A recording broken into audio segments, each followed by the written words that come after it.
Hello everyone. अभी इस NEET 2020 solution के मैंने दो पार्ट बना दिए हैं, जिसमें मैंने 15 फर्स्ट पार्ट में क्वेश्चन सोल्व करवाए थे और बाकी के 15 क्वेश्चन हमने सेकंड पार्ट में सोल्व करे थे। ये वीडियो का थर्ड पार्ट होगा, जिसमें हम आगे के 15 क्वेश्चन सोल्व करेंगे। The question is visible on your screen, so let's start. In this question, it is given that a resistance wire connected in the left gap of a meter bridge balance a 10 ohm resistance in the right gap at a which divide the bridge wire in the ratio 3:2। मतलब हमारे पास मान लीजिए एक metre bridge है जिसमें आपको resistance दे रखा है। देखो पहले मैं आपको डायग्राम समझा देता हूँ। यहाँ पर हम एक रेजिस्टेंस कनेक्ट करते हैं, फिर यहाँ पर एक रेजिस्टेंस होता है और इसको बैलेंस करवाते हैं। यहाँ पर एक बैलेंसिंग लेंथ होती है पूरी 1 मीटर की, ठीक है। यहाँ पर हम गैलोमीटर से जो कि अटैच करते हैं, जो कि गैलोमीटर। तो यहाँ पर क्या क्या गिवन डाटा है पहले वो देख लेते हैं। रेजिस्टेंस है in the left gap of a metre bridge balance a 10 ohm resistance in the right gap. तो मतलब यहाँ पर 10 ओम का रेजिस्टेंस है राइट गैप। मेरे लेफ्ट ये है, मैं लेफ्ट से लिखता हूँ, ठीक है। ये लेफ्ट मैं इसको मान रहा हूँ और ये राइट, ओके। सो बोला है कि 10 ओम रेजिस्टेंस है इन द राइट गैप। तो राइट में क्या है 10 ओम, तो मैं इसको 10 लिख रहा हूँ यहाँ पर, और इसकी वैल्यू मुझे नहीं पता अभी। लेकिन जो बैलेंसिंग हो रही है वो रेशो जो है लेंथ का, यानी बैलेंसिंग लेंथ L1/L2 कितना है 3/2। तो मैं लिख सकता हूँ in the balance condition L/R, मतलब this upon this will be equal to L1/L2, और L1/L2 कितना है 3/2। R की वैल्यू कितनी है 10, तो 3/2, या L की वैल्यू हो जाएगी 3 × 10/2, यानी कि 5, यानी कि 15 ओम, ठीक है। तो इस वाले यहाँ पर जो वायर है, जो लेफ्ट साइड पर वायर था, लेफ्ट साइड पर वायर, उसकी जो रेजिस्टेंस है वो कितना है 15 ओम। आगे क्या पूछा है, अगर उस वायर की लेंथ 1.5 मीटर है, इस पूरे वायर की जो लेंथ है वो 1.5 मीटर है, तो पूछा है कि length of 1 ohm of the resistance wire कितनी होगी। यानी 1 ओम का जो रेजिस्टेंस होगा उसकी लेंथ कितनी है, अगर जो लेंथ है यहाँ पर 1.5 मीटर है। तो चलिए करते हैं। तो हमें ये तो पता लग गया है कि इस पूरे वायर की लेंथ 1.5 मीटर है और पूरा जो वायर है उसका रेजिस्टेंस है 15 ओम, ठीक है। पूछेगा कि 1 ओम की लेंथ कितनी होगी, तो 1.5 मीटर ऑफ लेंथ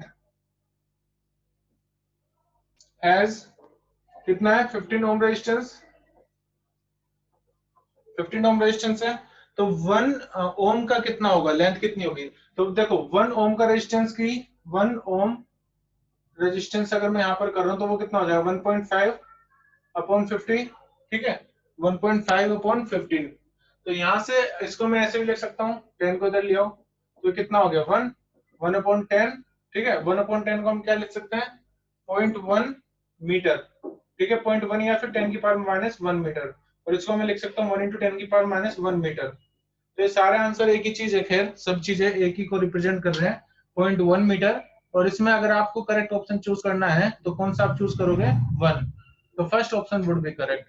मैंने क्या करा, मैंने पहले लेंथ जो लेफ्ट साइड पर वायर है उसकी आप उसका पूरा हमने रेजिस्टेंस फाइंड करा, वो 15 ओम हमारा आया L, ठीक है।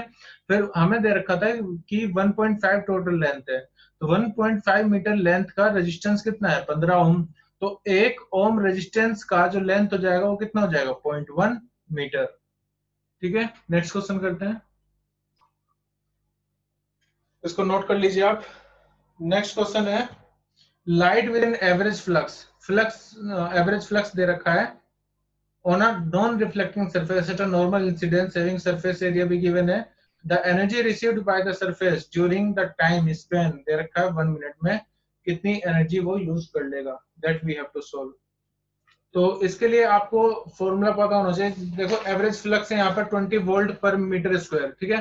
तो मैं यहाँ पर पावर का फॉर्मूला लगाऊंगा। पावर का फॉर्मूला क्या होता है, that we will see. Power equal to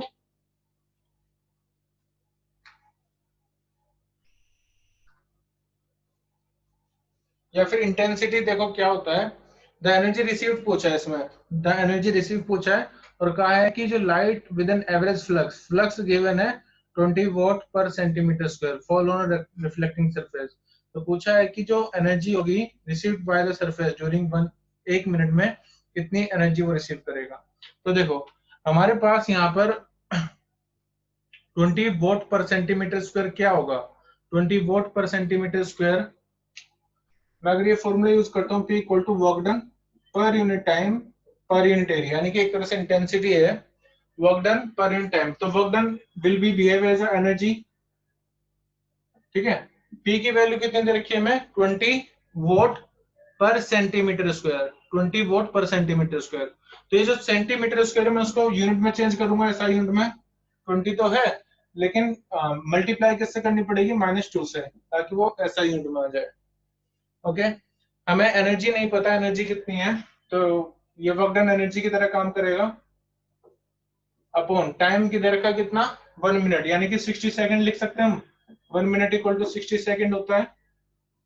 और एरिया, एरिया हमें गिवन है 20 सेंटीमीटर का स्क्वायर, तो 20 सेंटीमीटर का स्क्वायर है। ठीक है, तो मैं इसको चेंज करूंगा फिर से कितने में 20 इंटू 10 की पावर -2 से मल्टीप्लाई करके, तो ये हो जाएगा 10 की पावर -2 से। एनर्जी निकालना है तो एनर्जी कितना आ जाएगा, इस पूरे को उधर ले जाओ, 20 10 की पावर -2 60 इंटू 20 10 की पावर -2।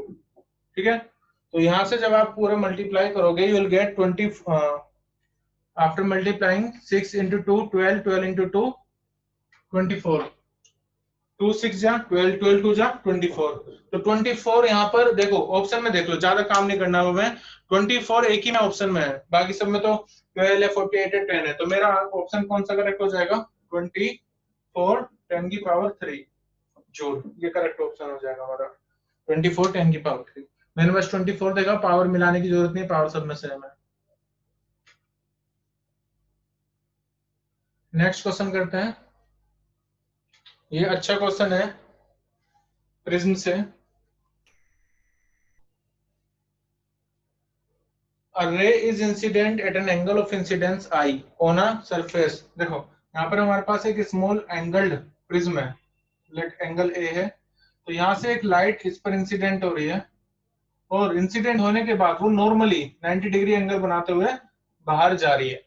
तो पूछा है the angle of incident at nearly equal to, जो इंसिडेंस एंगल है यहाँ पर आई की वैल्यू पूछी है इन टर्म्स ऑफ किसमें, रिफ्रैक्टिव इंडेक्स और एंगल ऑफ प्रिज्म में, हमें आई की वैल्यू बतानी है।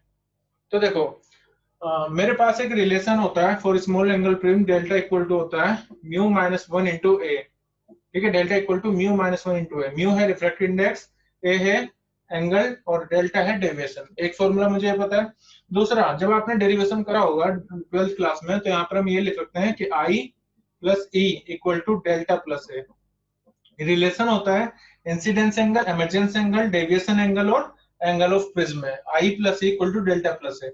अब यहाँ पर देखो ई की वैल्यू कितनी होगी 0, क्योंकि नॉर्मली बाहर आ रहा है, कोई एंगल ही नहीं बन रहा, तो मैं आई प्लस 0 इक्वल टू कितना लिखूंगा डेल्टा प्लस ए, और डेल्टा की वैल्यू ए के टर्म में मुझे पता है, क्योंकि डेल्टा ऑप्शन में कहीं नहीं है, तो मैं डेल्टा को रिप्लेस करूंगा, तो मैं लिख सकता हूँ इस इक्वेशन को कि आई इक्वल टू आ गया डेल्टा प्लस ए, और मैं डेल्टा को रिप्लेस करूंगा बाय म्यू एंड ए से, तो डेल्टा इक्वल टू कितना होता है म्यू -1 इंटू ए और प्लस में कितना है ए, या फिर आई इक्वल टू कितना हो जाएगा म्यू इंटू ए, मल्टीप्लाई करो माइनस के ए प्लस के ए से ए कैंसिल, तो आई इक्वल टू कितना आ जाएगा म्यू इंटू ए।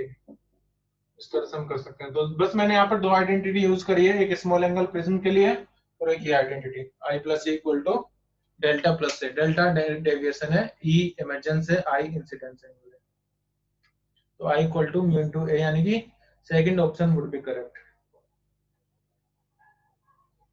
सो आप इसको नोट कर लीजिए, स्क्रीनशॉट ले लीजिए। नेक्स्ट क्वेश्चन देखते हैं।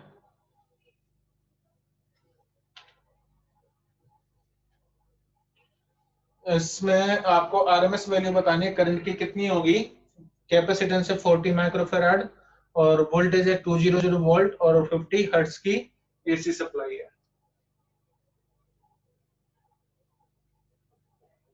तो करंट, वोल्टेज और इंपीडेंस यहाँ पर मैं यूज करूंगा। इंपीडेंस कैपेसिटेंस का होता है बेटा एक्सी से डिनोट करते हैं, एक्सी का फॉर्मूला होता है 1/2 पाई एफ सी। एफ है फ्रीक्वेंसी, ठीक है, सी है कैपेसिटेंस, और एक्सी वो फैक्टर है जो करंट को रोकेगा, करंट को रेसिस्ट करेगा इन फ्लो ऑफ कैपेसिटर एक्सी। तो हमें पता है कि E इक्वल टू कितना होगा, I इंटू एक्सी। जैसे V equal to I R होता है, voltage equal to current into resistance, तो यहाँ पर E equal to I into X C हो जाएगा।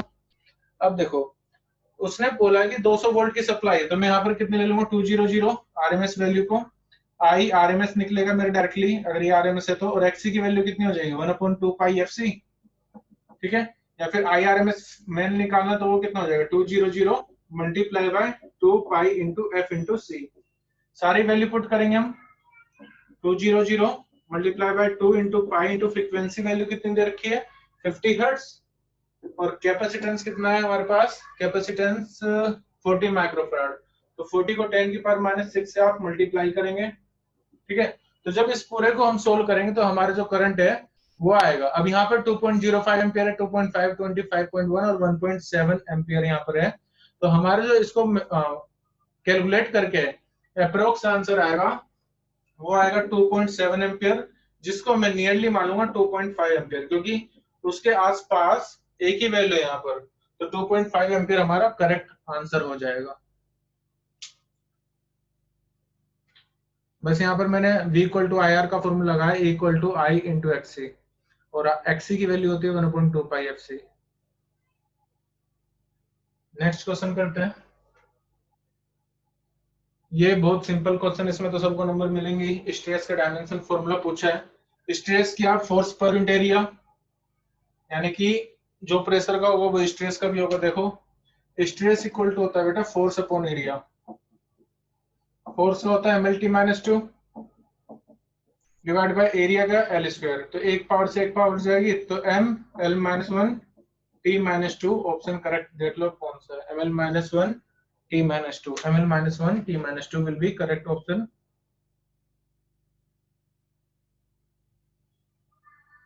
Option 3 would be correct। Next question देखते हैं। ब्रिस्टर एंगल के रिलेटेड क्वेश्चन है नेक्स्ट।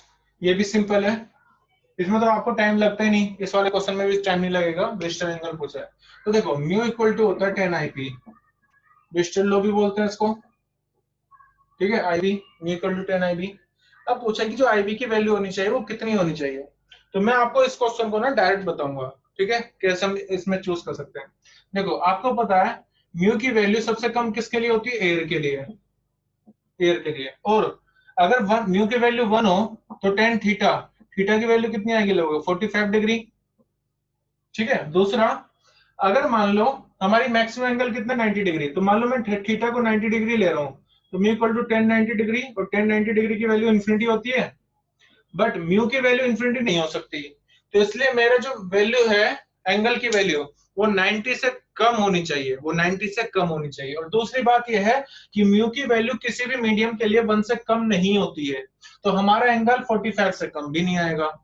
ठीक है, दोबारा बताता हूं, देखो म्यू इक्वल टू 10 आईपी होता है, म्यू की वैल्यू मिनिमम होती है एयर के लिए, इससे कम वैल्यू म्यू की नहीं होगी। इसका मतलब ये है कि अगर म्यू इक्वल टू 1 है तो 45 डिग्री एंगल होगा, तो 45 डिग्री से कम एंगल नहीं होना चाहिए। ठीक है, दूसरी बात, अगर मैं मैक्सिमम एंगल 90 सेलेक्ट कर लेता हूं, ठीक है, तो 90 में क्या होगा, म्यू की वैल्यू इन्फिनिटी आ जाएगी, जो कि इम्पॉसिबल है। तो थीटा 90 भी नहीं होना चाहिए।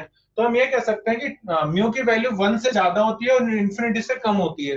तो मैं ये कह सकता हूँ कि थीटा की वैल्यू, यानी कि एंगल ऑफ जो ब्रिस्टर एंगल है उसकी वैल्यू 45 से तो ज्यादा होनी चाहिए और 90 से कम होनी चाहिए। तो कौन सा ऑप्शन करेक्ट हो जाएगा यहाँ पर हमारा, ऑप्शन 2। देखो, थर्ड ऑप्शन तो करेक्ट होगी नहीं, क्योंकि वो तो एक फिक्स वैल्यू दे रहा है इन्फिनिटी, जो कि इम्पॉसिबल है। 30 से कम अगर एंगल होता है तो म्यू की वैल्यू आपकी 1 से कम आएगी, जो कि इम्पॉसिबल नहीं होता, रिफ्रैक्टिव इंडेक्स 1 से कम। और सिमिलरली 1 ऑप्शन भी पॉसिबल नहीं होगा। तो ये आपका थिंकिंग एबिलिटी का क्वेश्चन था, कंसेप्चुअल क्वेश्चन था, इसमें न्यूमेरिकल नहीं यूज होना था, न्यूमेरिकल एबिलिटी। नेक्स्ट क्वेश्चन करते हैं।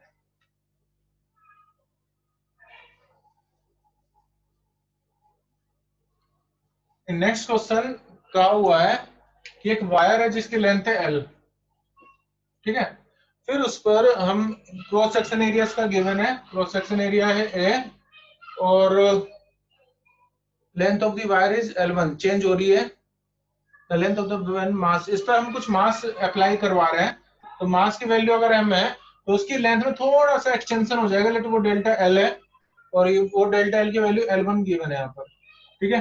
चेंज इन लेंथ की वैल्यू, एक minute, the length of the wire changes to L1, उसकी जो वायर की लेंथ है वो L1 में चेंज हो गई है, मतलब अब जो न्यू लेंथ है यहाँ पर, the length of the wire changes to L1 when mass m is suspended from it. तो हमें बताना है यंग मॉडुलस कितना होता है। तो यंग मॉडुलस होता है बेटा फोर्स पर यूनिट एरिया, फिर मैं डायरेक्ट बताता हूँ, force equal to stress upon strain होता है। अब स्ट्रेस क्या होता है, फोर्स अपॉन एरिया, और स्ट्रेन क्या होता है, change in length upon original length, ठीक है। तो यहाँ पर जब आप फोर्स लिखोगे तो फोर्स किसकी वजह से लग रही है, जो यहाँ पर हमने मास को यहाँ पर मास को हैंग किया है, तो उसकी फोर्स कितनी हो जाएगी mg, ठीक है, उसकी फोर्स कितनी हो जाएगी mg। तो यहाँ पर मैं अप्लाई करूंगा फोर्स की value mg divide by cross section area, delta L मतलब कि चेंज इन लेंथ कितना होगा, तो वो कह रहा है कि चेंजेस टू L1, वो अब लेंथ जो है वो L1 चेंज हो गई है, मतलब पहले जो L था वो अब L1 हो गया है, तो change in length delta L कितना आएगा, L1 माइनस L। तो मैं यहाँ पर लिखूंगा डेल्टा L की value L1 minus L upon L, इसको हम लिख सकते हैं mgL upon A L1 minus L, L1 minus L mgL upon A, ठीक है। तो ऑप्शन कौन सा करेक्ट हो जाएगा हमारा, third option, third option would be correct. तो ये भी सिंपल फॉर्मूला बेस्ड था, यंग मॉडुलस का stress upon strain. Next question करते हैं हम, इसका स्क्रीनशॉट ले लीजिए आप। नेक्स्ट क्वेश्चन है डाइपोल पर।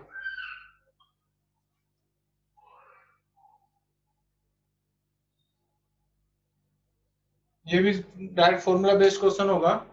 Electric dipole due to a point at a distance of 0.6 metre from the centre of the dipole situated on a line making 60 degree. तो बेटा देखो यहाँ पर 60 डिग्री पर एंगल, यहाँ पर 60 डिग्री एंगल बना रहा है, ये डिस्टेंस दे रखा है, आर की वैल्यू हमारे पास 0.6 मीटर, 0.6 मीटर। तो पोटेंशियल आपको फाइंड करना है इस क्वेश्चन में कि पोटेंशियल कितना होगा। तो पोटेंशियल का फॉर्मूला होता है KP cos theta upon R square, dipole के लिए, ठीक है। डाइपोल के लिए किसी भी रैंडम एंगल पर फॉर्मूला होता है KP cos theta upon R square. K की वैल्यू 9 × 10⁹ होती है। पी डाइपोल मोमेंट इसमें ऑलरेडी गिवन है हमें, वो कितना है 16 × 10⁻⁹ 16 × 10⁻⁹ कोलॉम मीटर। कोस थीटा कितना हो जाएगा, कोस 60 डिग्री अपॉन डिस्टेंस कितना है 0.6 का स्क्वायर। कोस 60 डिग्री की वैल्यू आप पुट करोगे कितनी, कोस 60 डिग्री की वैल्यू हो जाएगी 1/2, ठीक है। इसकी वैल्यू 0.6 का स्क्वायर करोगे तो कितना आएगा 0.036। So after doing this all multiplication will get 200 watt. तो इतना यहाँ पर हमें पोटेंशियल मिलेगा। KP cos theta upon R square main formula है जो मैंने यूज करा है, KP cos theta upon R square, K यानी कि 1/4πε0। तो सिंपल फॉर्मूला बेस्ड था ये, कैलकुलेशन भी इसमें टफ नहीं थी। नेक्स्ट क्वेश्चन देखते हैं हम। ये बीट का क्वेश्चन है जो कि कई बार कॉम्पिटिटिव एग्जाम में रिपीट होता है, बीट पर ब्यूटी। तो यहाँ पर इस क्वेश्चन में दो गिटार है ए और B, made of same material है, और उसकी फ्रीक्वेंसी प्रोड्यूस कर रहे हैं जो out of tune and produce beat frequency.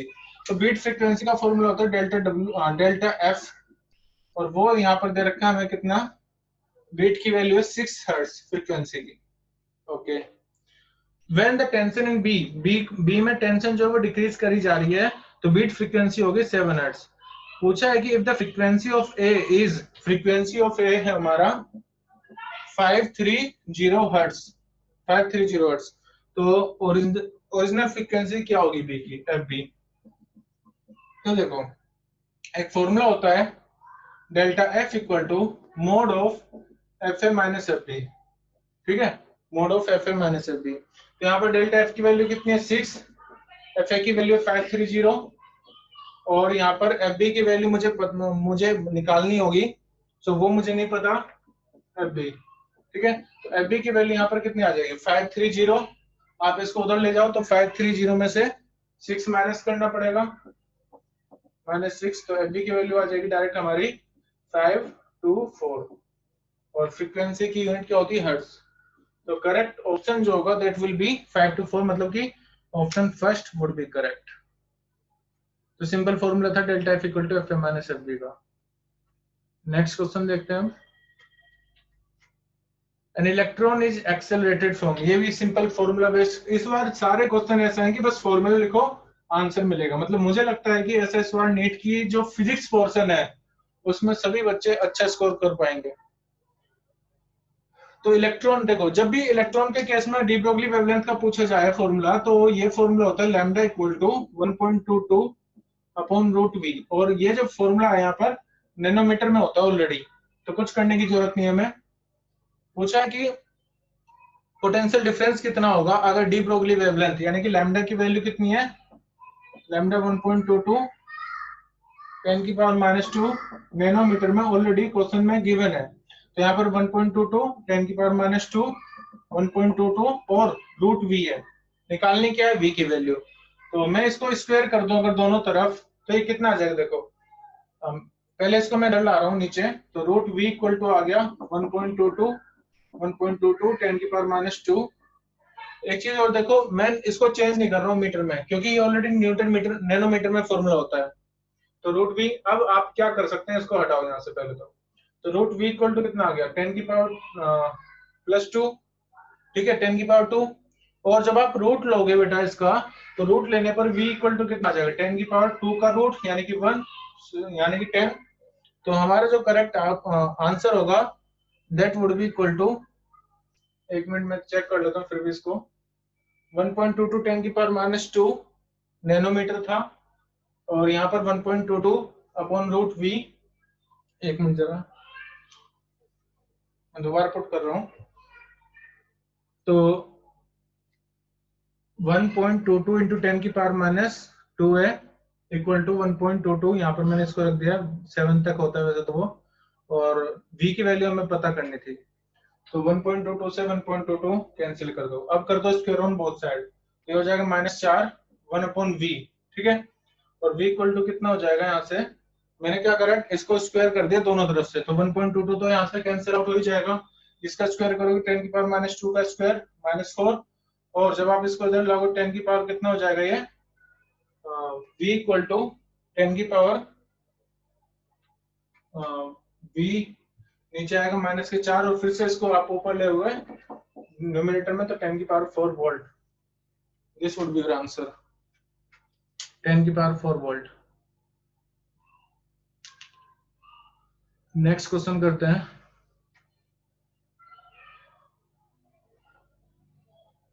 ये तो सिंपल क्वेश्चन है, कंसेप्चुअल बेस। पूछा है the solid which have negative coefficient of resistance, यानी कि जिसका कोफिशिएंट नेगेटिव आता है, रेजिस्टेंस कोफिशिएंट उसका नेगेटिव आता है, अल्फा की वैल्यू नेगेटिव होती है, वो किस किस में होता है। तो बेटा ऐसा होता है खाली इंसुलेटर में और सेमीकंडक्टर में। तो हमारा जो ऑप्शन होगा that will be only 3 option correct, insulator और सेमीकंडक्टर। नेक्स्ट क्वेश्चन करते हैं। ये क्वेश्चन है कि एनर्जी रिक्वायर्ड कितनी होगी अगर मुझे 1 बॉन्ड डीएनए का तोड़ना है, this value in electron volt बताना है कितना होगा। तो एनर्जी गिवन है, पहले तो एनर्जी हमारी 10 की पावर -20 जूल, 10 की पावर -20 जूल। 1 इलेक्ट्रॉन वोल्ट में होता है बेटा 1.6 इंटू 10 की पावर -19 जूल, ठीक है। एक इलेक्ट्रॉन वोल्ट में इतने जूल होते हैं, 1.6 इंटू 10 की पावर -19 जूल। पूछा है कि इस एनर्जी को, ये जो गिवन एनर्जी है, इसको इलेक्ट्रॉन वोल्ट में कन्वर्ट करो। तो जब एक इलेक्ट्रॉन वोल्ट में इतने जूल होते हैं, तो हमें देखना है कि 10 की पावर -20 जूल में कितने इलेक्ट्रॉन वोल्ट होंगे, ठीक है, कितने इलेक्ट्रॉन वोल्ट होंगे। तो आप एक चीज देखो, यहाँ पर एक जूल में कितने इलेक्ट्रॉन वोल्ट हो गए, इन 1 जूल, ये हो जाएंगे 1 अपॉन 1.6 इंटू 10 की पावर -19 इलेक्ट्रॉन वोल्ट, और इसी की आप 20 से मल्टीप्लाई कर दो, इन 10 की पावर -20 जूल, कितने इलेक्ट्रॉन वोल्ट हो जाएंगे, 10 की पावर -20 मल्टीप्लाई बाय 1.6, 10 की पावर कितना -19, ठीक है। तो 10 की पावर -19 यहाँ पर आएगा, तो ये जाएगा ऊपर, ये हो जाएगा आपका 10 की पावर -20 + 19 अपॉन 1.6, या फिर 10 की पावर माइनस के 1 अपॉन 1.6 या फिर 1 अपॉन 1.6 10 या फिर 1 अपॉन 1.6। ठीक है, तो जब आप इसको सोल्व करोगे तो अप्रोक्सीमेटली आपका आंसर आएगा 0.06 जूल, 0.06 जूल। तो करेक्ट ऑप्शन हो जाएगा हमारा 0.06, यानी कि सेकंड ऑप्शन करेक्ट होगा। इसमें आपको जो पावर से काफी ध्यान से काम करना है उस पर, क्योंकि सारे ऑप्शन एक जैसे है, 0.6 0.06 0.006 और 6, तो करेक्ट ऑप्शन आएगा सेकंड। नेक्स्ट क्वेश्चन देखते हैं हम। The quantity of heat required पूछा गया है, इसमें कितनी होगी, ये नोट कर लीजिए एक बार आप। The quantity of heat required कितनी होगी अगर दो सॉलिड कॉपर स्फीयर है, R1 R2 रेडियस रखा, R1 और R2 में रिलेशन भी है, तो रेशियो पूछा हीट का कितना होगा। देखते हैं इस क्वेश्चन को। और टेम्परेचर चेंज दे रखा कितना, 1 केल्विन। ठीक है, तो देखो जब हम टेम्परेचर चेंज करते हैं तो हीट जो रिक्वायर्ड होती है, कितना फॉर्मूला होता है, Q equal to mc delta T, mc delta T. सी, दोनों जो स्फीयर है कैसे है, कॉपर है, तो दोनों स्फीयर के लिए सी की वैल्यू तो सेम होगी, डेल्टा टी भी दोनों का सेम है। ठीक है, दूसरी बात जो मैं कह सकता हूँ, डेल्टा क्यू डायरेक्टली किस पर डिपेंड करेगा, मास पर। अब देखो डेंसिटी इक्वल टू होता है मास पर यूनिट वॉल्यूम, डेंसिटी तो दोनों कॉपर है तो डेंसिटी दोनों की बराबर होगी, तो मास इक्वल टू कितना हो जाएगा, density into volume, mass equal to कितना हो जाएगा, डेंसिटी इंटू वॉल्यूम, वॉल्यूम मतलब कितना 4/3 पाई आर की क्यूब, यानी मास किस पर डिपेंड कर रहा है, आर की क्यूब पर, और क्यूब किस पर डिपेंड कर रहा है, मास पर। तो मैं डायरेक्ट कह सकता हूँ कि डेल्टा क्यू भी किस पर डिपेंड करेगा, आर की क्यूब पर। ठीक है, क्लियर है पॉइंट, क्योंकि डेल्टा क्यू डायरेक्टली मास पर डिपेंड कर रहा है और मास डायरेक्टली आर की क्यूब पर डिपेंड कर रहा है, तो हम कह सकते हैं हीट भी डायरेक्टली डिपेंड करेगा आर की क्यूब पर। ओके, अब देखो तो delta Q1 upon delta Q2 क्या हो जाएगा, R1 अपॉन R2 की क्यूब, और क्वेश्चन में गिवन है कि R1 इक्वल है किसके, R1 की वैल्यू 1.5 R2, 1.5 R2, तो यहां से मैं क्या करूंगा, R1 अपॉन R2 कितना हो जाएगा, R1 अपॉन R2 हो जाएगा 1.5 अपॉन, इसको मैं 1.5 लिख देता हूँ अभी। दूसरा R1 अपॉन R2 आगे 1.5 की क्यूब, जिसको हम ये भी लिख सकते हैं 1.5 अपॉन, पॉइंट को नीचे ले जाओ 10, इसका स्क्वायर कर दो, ये कितना हो जाएगा 2, ये 3, तो 3 की क्यूब मतलब 27, 2 की क्यूब मतलब 8, तो 27 अपॉन 8। देखो कोई ऑप्शन है क्या, option 4 would be correct, 27 upon 8 heat का रेशियो आ जाएगा, 27 अपॉन 8। नेक्स्ट क्वेश्चन करते हैं, आप इसको नोट कर लीजिए। ओके, ये भी डायरेक्ट क्वेश्चन है, पूछा है कि which of the following graph represent the variation of resistivity बताने टेम्परेचर के साथ कॉपर। तो कॉपर क्या है, कॉपर एक मेटल है, कंडक्टर है, तो कंडक्टर की रेसिस्टिविटी अगर टेम्परेचर इंक्रीज कर रहे हो तो कंडक्टर की रेसिस्टिविटी होती है इंक्रीज, तो इसमें मुझे वो ऑप्शन चूज करना होगा जिसमें टेम्परेचर इंक्रीज करने पर रेसिस्टिविटी इंक्रीज हो रही हो। ठीक है, तो यहाँ पर ऐसे ऑप्शन 2 है और ऑप्शन 3 है, तो उन दोनों में से जो करेक्ट ऑप्शन होता है वो होता है 2 ऑप्शन, तो will go with option 2 only, correct option होगा 2। नेक्स्ट क्वेश्चन, लास्ट क्वेश्चन है इसका, नो लास्ट नहीं, सेकंड लास्ट है। For transistor action which of the following statement is correct. Transistor पर क्वेश्चन है, सीबीएसई से तो ट्रांजिस्टर भी हटा दिया है, सिलेबस कम होता जा रहा है सीबीएसई में, तो पूछा है कि कौन सा ऑप्शन इसमें से करेक्ट है। तो base emitter and collector should have same size, नहीं ऐसा नहीं होता है, सेम साइज का नहीं होता है। Both emitter junction as well as collector junction are forward bias, नहीं, एक रिवर्स होता है एक फॉरवर्ड होता है। थर्ड ऑप्शन है the base region must be very thin and lightly dope, ये सही बात है कि जो बेस रीजन होता है, जो बेस होता है उसको काफी लाइटली डोप किया जाता है। ठीक है, तो ये ऑप्शन तो ठीक है, फोर्थ भी लेकिन देख लेते हैं। Base emitter collector region should have same doping, नहीं, सेम डोपिंग नहीं करते हैं बेस एमीटर कलेक्टर में, तो जो करेक्ट ऑप्शन होगा that will be only 3 option correct होगा, कि जो बेस रीजन होता है उसमें काफी थिन डोपिंग की जाती है। लास्ट क्वेश्चन देखते हैं इस सीरीज का। Okay, for which of the following Bohr model is not valid, इनमें से किसके लिए बोर मॉडल वैलिड नहीं है। तो पहले मैं आपको बता देता हूं, जो बोर मॉडल होता है Bohr model is valid only for hydrogen and hydrogen like element. ठीक है, जो बोर मॉडल होता है वो खाली हाइड्रोजन और हाइड्रोजन लाइक एलिमेंट के लिए एप्लीकेबल होता है। तो इसमें जो ऑप्शन मुझे ऐसे मिलेंगे जो कि हाइड्रोजन या हाइड्रोजन जैसे एलिमेंट हो, उसके लिए बोर मॉडल वैलिड रहेगा। तो ऑप्शन फर्स्ट में है सिंगल आयनाइज्ड हीलियम, तो वो ठीक है, उसके लिए वैलिड रहेगा। ड्यूटेरियम 1s2 होता है, वो भी हाइड्रोजन लाइक एलिमेंट है, उसका भी ठीक रहेगा। हाइड्रोजन एटम तो है ही वैलिड। ठीक है, और थर्ड ऑप्शन है सिंगली आयन, तो नियोन का नंबर कितना होगा 10।